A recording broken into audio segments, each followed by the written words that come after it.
je ne suis pas économiste, je suis je suis au comité de direction de la NEF, donc je travaille depuis 14 ans à la NEF, qui est une coopérative d'épargne et de crédit, et donc je pratique au quotidien ce dont nous parlons, qui est donc le métier de banquier et comment financer des entreprises. Donc mon sujet, c'était remettre la finance au service de l'intérêt général. Pour moi, dans cette question, déjà, il y a la question de quelle finance, donc quel circuit financier et quelle pratique, et pour quelle économie, pour quelle société, pour quelle voie émergente à nourrir, à accompagner, à financer. Et donc, pour répondre à ça, déjà, je voulais faire un préalable. On a parlé de est-ce que le problème c'était la finance ou l'économie réelle.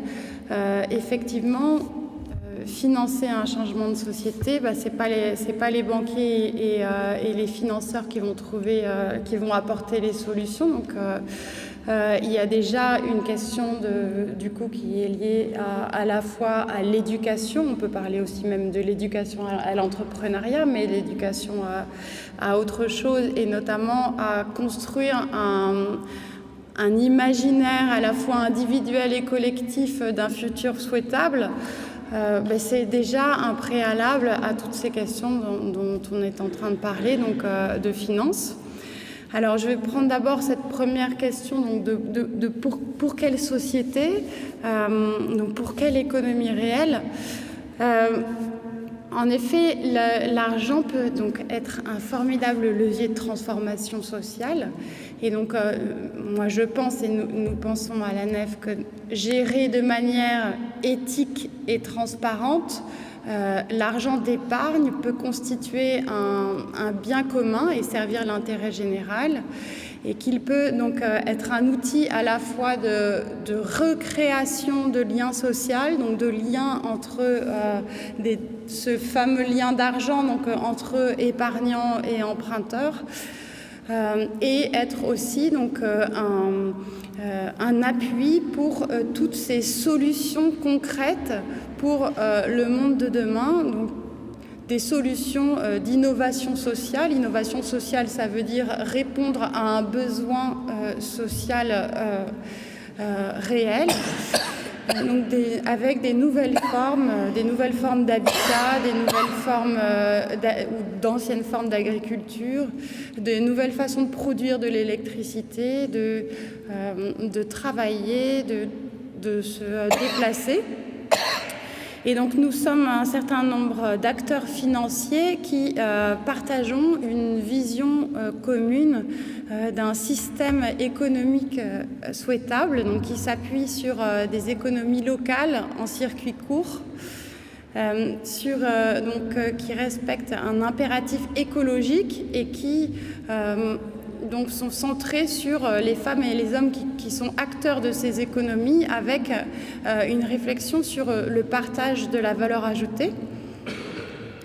Donc concrètement, si on regarde les champs d'activité que nous souhaitons soutenir, donc il y a par exemple les filières bio, avec cette question du foncier agricole et de la préservation de la terre, les énergies renouvelables, mais aussi surtout l'efficacité énergétique, donc les économies d'énergie, éco-construction, les écomatériaux, les transports écologiques, mais également les nouvelles formes d'emploi comme les coopératives d'emploi et d'activité, l'entrepreneuriat social, l'insertion par l'activité économique. Il y a énormément donc de champs d'activité qui sont extrêmement porteurs d'un impact positif social et écologique.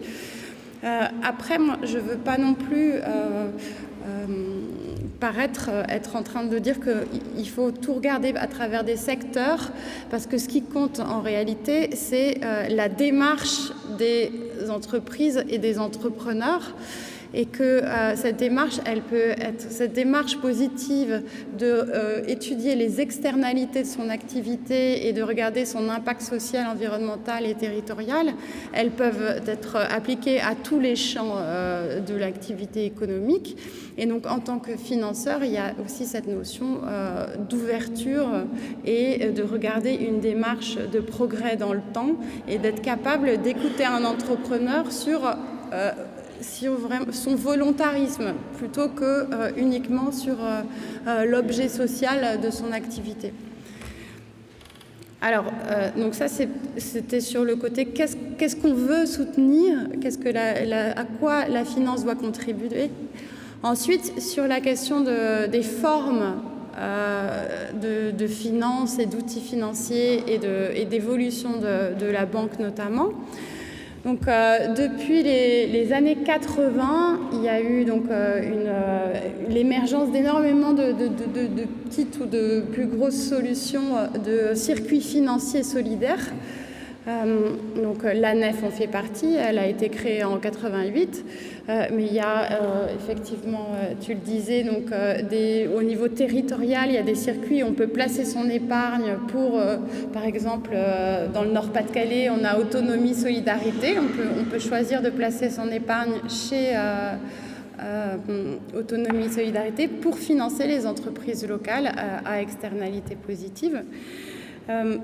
J'expliquerai un tout petit peu plus peut-être le modèle de la NEF, mais on a tout un tissu d'activités privées, donc sous forme de coopératives beaucoup, mais qui sont des circuits alternatifs de finances que tous pouvez utiliser.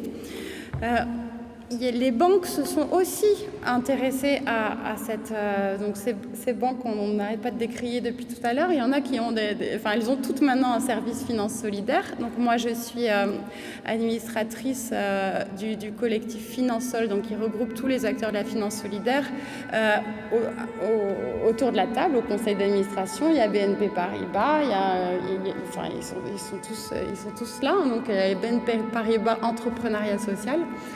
Et donc les banques ont toutes développé ces dernières années des produits, alors on appelle ça des fonds 90-10, donc c'est des fonds communs de placement où une partie, donc c'est 5 à 10% du montant donc, épargné qui va financer l'économie solidaire, avec un dispositif, maintenant qu'il y a eu la loi Hamon sur l'économie sociale et solidaire qui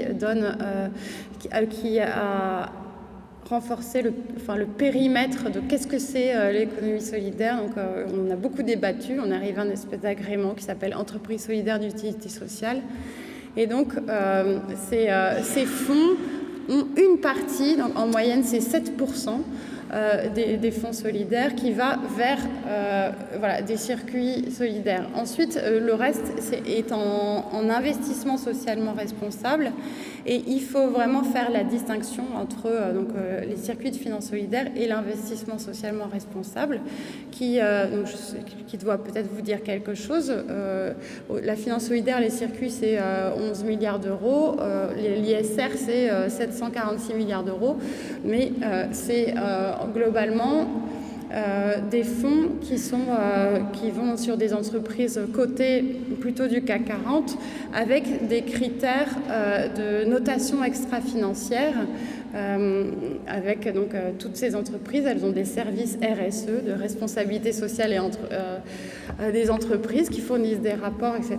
Et donc il y a des agences de notation qui font leur travail et à la fin, donc il y a aujourd'hui un nouveau label, même d'ISR, mais clairement, l'argent qui est donc investi dans un fonds ISR ne va pas du tout au même endroit que de l'argent qui est sur un livret solidaire, qui vient financer vraiment des PME, associations ou entreprises.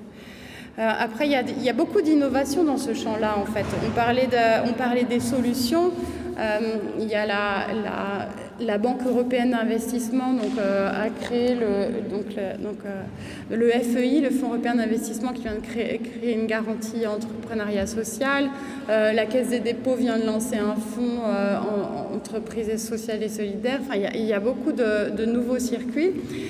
Et globalement, au sein de Finansol, on vise que 1% de l'épargne des Français puisse alimenter donc des circuits financiers solidaires.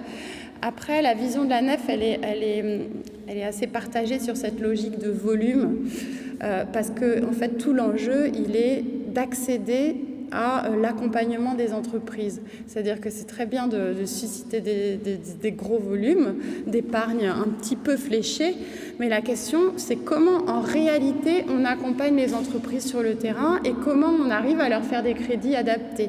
Et là, heureusement que finalement, entre les banques et les entreprises, il y a tout un tissu. Donc, il y a des plateformes d'initiatives locales, des fonds territoriaux de France Active. Il y a des outils qui permettent cet accompagnement qu'il est vrai, les banques ont du mal à faire. Financer la création d'entreprises, financer la TPE, c'est pourtant vraiment chez les TPE qu'il y a le plus de création d'emplois. Donc c'est des gisiers de développement économique, mais il faut donc c'est des petits prêts. Des petits prêts, ça coûte du temps. Donc les banques sont plutôt dans des logiques de rendement et de rentabilité de leur temps notamment. Et donc, ce ne sont pas un objet économique très intéressant, effectivement. Donc la question, c'est comment on favorise ça. Et donc, on essaye, nous, de faire du plaidoyer auprès des banques pour qu'elles intègrent, déjà qu'elles se rapprochent des réseaux qui savent faire ça. Et puis ensuite qu'elles évoluent un petit peu dans leur regard sur l'entrepreneuriat. Il y a des solutions aussi de garantie sur le besoin en fonds de roulement, etc. Enfin, il y a vraiment des solutions concrètes à amener. Et notamment, par exemple, on a travaillé à la Banque de France avec le directeur du marché entreprise, qui lui aussi commence à prendre en compte des critères donc RSE, ce que je disais tout à l'heure, de critères, disons, développement durable, dans la cotation elle-même que la Banque de France fait des entreprises. Donc, se dire qu'une entreprise qui a une activité durable, finalement, elle-même a plus de chances d'être pérenne parce qu'elle répond à certains impératifs d'aujourd'hui. Donc, ce regard un petit peu nouveau, que ce soit à la Banque de France ou aux outils de caisse des dépôts, etc., c'est quelque chose que nous, on voit positivement pour vraiment multiplier, pour essayer de libérer la vision des financeurs vis-à-vis de l'entrepreneuriat et du risque. Merci à vous.